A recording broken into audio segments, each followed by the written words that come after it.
আপনারা দেখতে পেয়েছেন, আমরা বরাবরই বলেছি মমতা বন্দ্যোপাধ্যায় ভোট ব্যাংকের জন্য এই সাম্প্রদায়িক শক্তির সামনে আত্মসমর্পণ করেছে, এই জামাতপন্থী শক্তির সামনে আত্মসমর্পণ করেছে।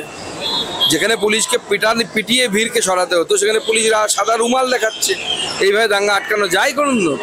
আবার হিন্দুদের বাড়ি ঘর ধর্মীয় স্থান সব নষ্ট হয়েছে। এইভাবে রাজ্যটাকে বাংলাদেশ বানানোর চক্রান্ত মুখ্যমন্ত্রী এবং তৃণমূল কংগ্রেস করছে।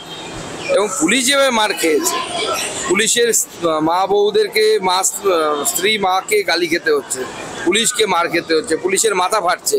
এরপরে পুলিশের আত্মবিশ্বাস বলে কিছু থাকবে? একটা অপদার্থ এসপি, সেই এসপি বসে আছে, এসডিপিও এবং আইসি যাদেরকে বসিয়ে রাখা হয়েছে অপদার্থ, তারা এই কাজ করছে। শুধু তাই না, পুলিশ তো আক্রমণের শিকার হয়েছে। কারণ হচ্ছে ডিফেন্সিভ মোডে কোনো কাজ হয় না।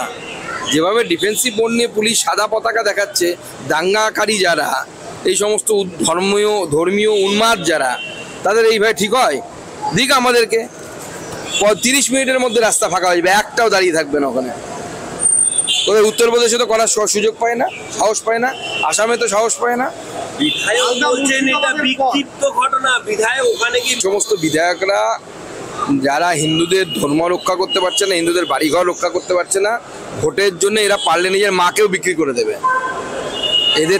এর থেকে বেশি ভোটের জেতা ছাড়া আর কোনো কাজ নেই। ওটা রাজ্য জুড়ে একের পর এক সাম্প্রদায়িক সংঘর্ষ ঘটছে। এটা বিক্ষিপ্ত ঘটনা, হাজদামো মারার জায়গা পায় না এরা।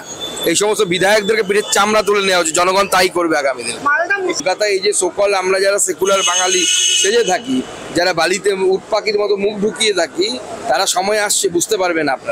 আপনার এত আদরের তৈরি করা বাড়ি ঘর ফ্ল্যাট সব যাবে এক এক করে। বাংলাদেশে মৌলবাদীরা রবীন্দ্রনাথ ঠাকুরের বাসভবনে যত্রতত্র ভাবে তাণ্ডব চালালো, ভাঙচুর করলো। দেখুন, এই যে মৌলবাদ যে কি ভয়ঙ্কর জায়গায় যেতে পারে তার অন্যতম প্রমাণ হচ্ছে এই বাংলাদেশে রবীন্দ্রনাথ ঠাকুরের বাড়িকে ভ্যান্ডালাইজ করা হয়েছে সেটা।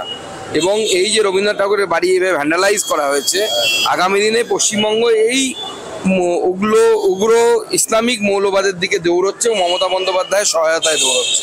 এই উগ্র ইসলামিক মৌলবাদের হাত থেকে আমাদের সবাইকে বাঁচতে হবে, বাংলাদেশকেও বাঁচতে হবে, বাংলাকে তো আরো বেশি করে বাঁচতে হবে।